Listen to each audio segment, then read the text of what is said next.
the quest for order, or really Mesopotamia here, Mesopotamian civilization. So proper, but what the textbook authors anyway consider proper civilization, meaning everything is starting to scale up, right? This actually happens first here, and a lot of evidence that this goes really far back to, the culture and all that. And they have a good case for this because of the grains that I was talking about before, probably all originated around here before they spread. And if remember from before, it's easier, especially at this time, to spread staple annual grains, but just about anything plant-wise, east and west, as long as you're not radically changing elevations and different environment and all that. Okay, because the sun, right? Okay, so way back when, huge population increase in roughly the area we now call Iraq. So in Mesopotamia, the land between the rivers. So remember the rivers from before, right? These river sources are huge water source. You need water for life, right? You need water for everything back when, but especially also irrigation, right? Is something that's going to naturally follow with agriculture. So it's it's a little bit all over the place, spreads around a little bit, but this is loosely what we mean. And if you see different maps, that's fine. This shifts around quite a bit dependent upon what they're stressing at the time. Okay, Sumer, so way back when, right, around 5000 BC, Sumerians, right? So really, really old civilization. The ancient world had a lot more tribes going through. So usually what we mean by the Semitic families are over on this side, let's see, from the Mediterranean Sea. So peoples that would come in, sometimes peoples that lived up the sea would settle down and then sort of move from there. Right. One of the things that if you follow the book of Joshua, for example, and he conquers a lot of different tribes. A lot of these same tribes are mentioned, not just in Joshua, all over the place. Some of them, like the Philistines, probably come from the Phoenicians who settled there. They were fully at sea for a while. Parts of the Phoenicians decided to settle down, and so some of them come over here. It's not as stationary as you would think, the ancient world, with groups of people. Okay, so they adopt, so as is the case a lot of times, right? They adapted to the larger culture. And so this is where all this is going. This is why we're talking about Sumer in the first place. So the Sumerian cities, Eridu, Uruk, this is what the one from Gilgamesh, way back when, you may or may not have had to read in high school. This is a old work. Gilgamesh the hero, or Enkidu. Right, it was his running buddy there for a while. Enkidu dies, and he goes sort of on a tear to try to find the meaning of life, essentially.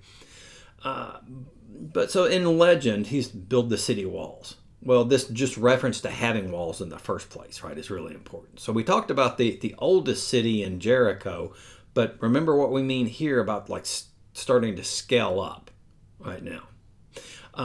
Temple complexes not far off.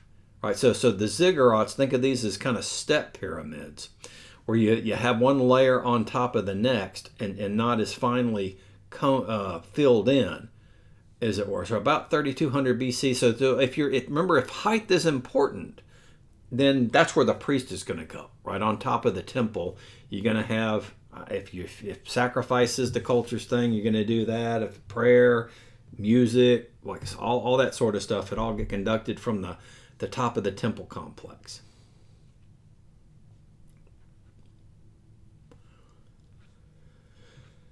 Okay, so first empire. This is what all, not just our book, all books like to talk about, the empires that get going. So the up north from the area we're just talking about, one tribe of people, the Babylonians.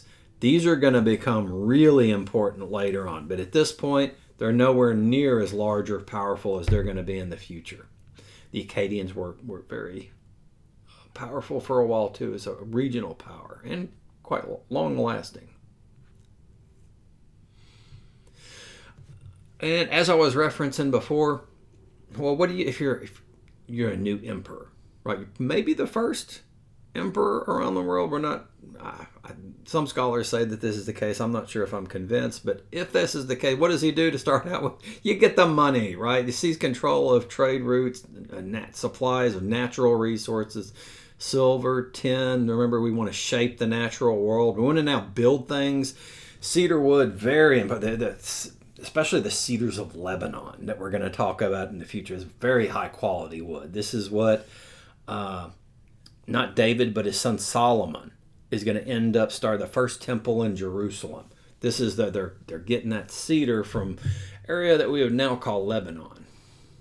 Silver just for money, right? By the way, money it's not different in that it functioned just like paper money does now, but it wasn't regulated.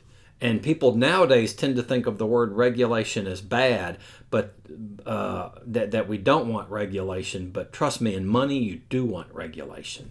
So you don't want, for example, as is the case in the ancient world, if silver and gold are important, but silver is a lot more popular and useful. So most people would, easy to carry, easier to get, carry, conduct. It's since it's not as rare as gold. As soon as somebody finds another silver mine, you just doubled the whole money supply, right? Inflation in the area, these are things in the ancient world too. This is not just today, right? So it's not until long after this period. It's the Romans, and I forget which Roman emperor it was, who's one of his advisors convinced him about how he needed to essentially just control the money supply, because they would have sections of the empire just going rampant with inflation for this practical reason here. Like if you just, essentially today, like if we just, even more printing money than we are currently doing, right? That's the equivalent of finding another silver mine around, assuming that it gets out anyway. Okay, so they're talking about this important for the first emperor, collapsed, right? And earlier in 2000 BC. So we're still way back when. I want to get to the more, in my mind, the more useful idea that rather than who did what here is the idea of the law, right? Laws, written standards, they evolve over time. They have to be uniform.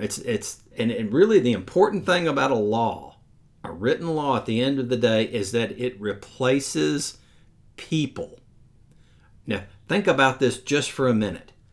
So when a conqueror such as Sargon or any other big tough guy or whatever military guy takes over back in the day, that person can't administer everything as societies scale up. It would take up way too much of his time. So what he does is appoint judges, right?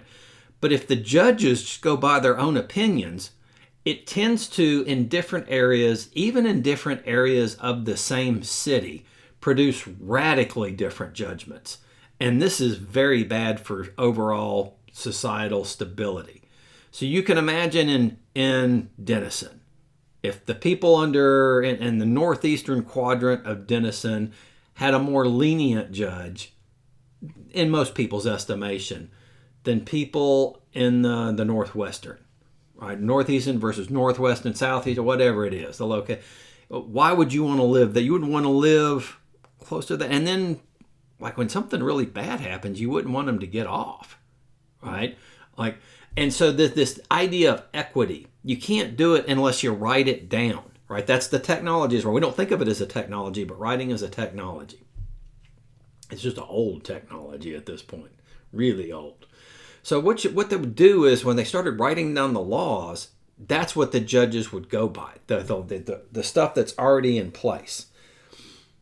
And so even if you had to take this in Sunday school, you notice that like Moses appointed people and had a little bit of problems with it back in the day, just with the children of Israel as they started to scale up.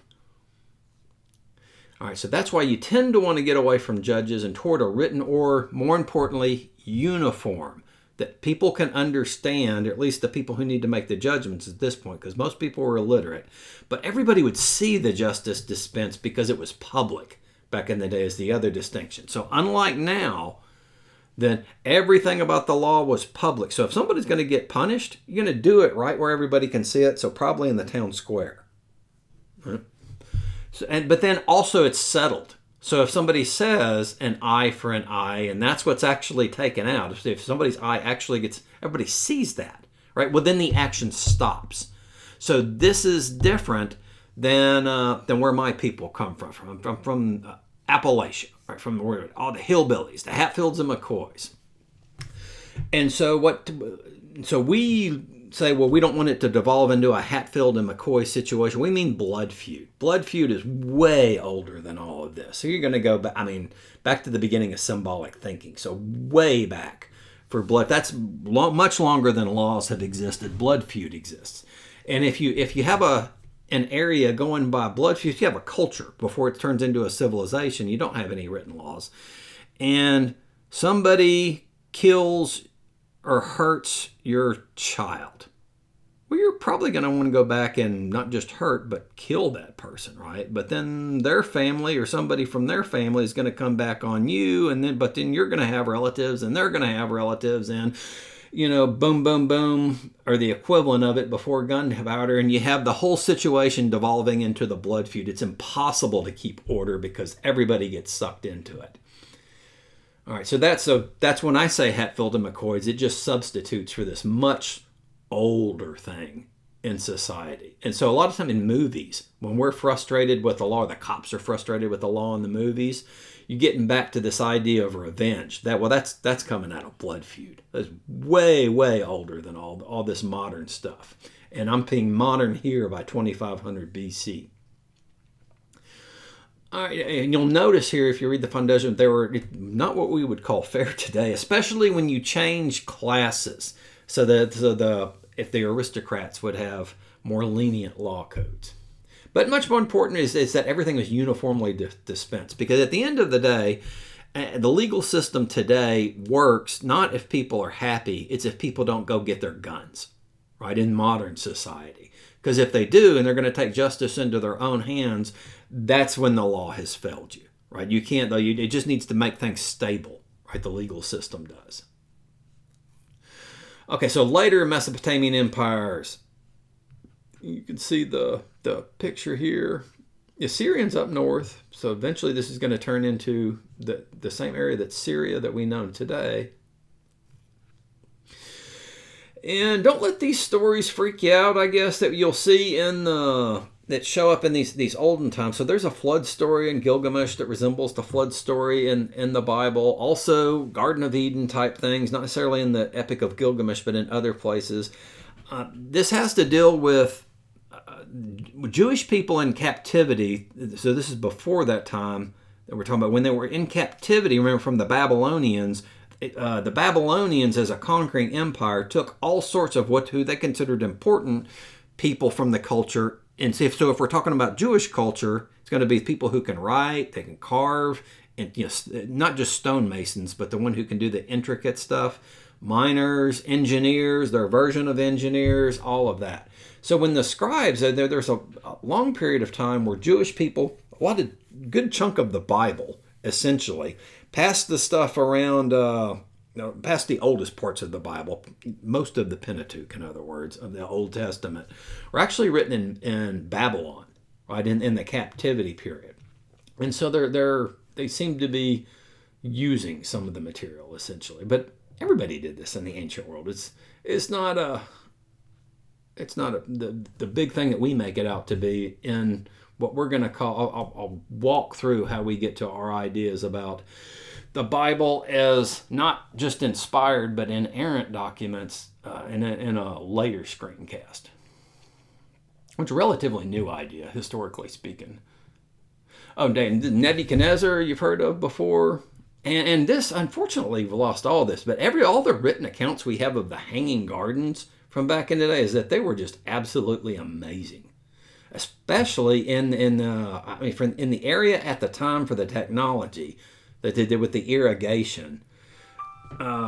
Rather remarkable. And I think that'll do it for this one right now. Like I said, I'm trying not to kill y'all with these. Please let me know, though,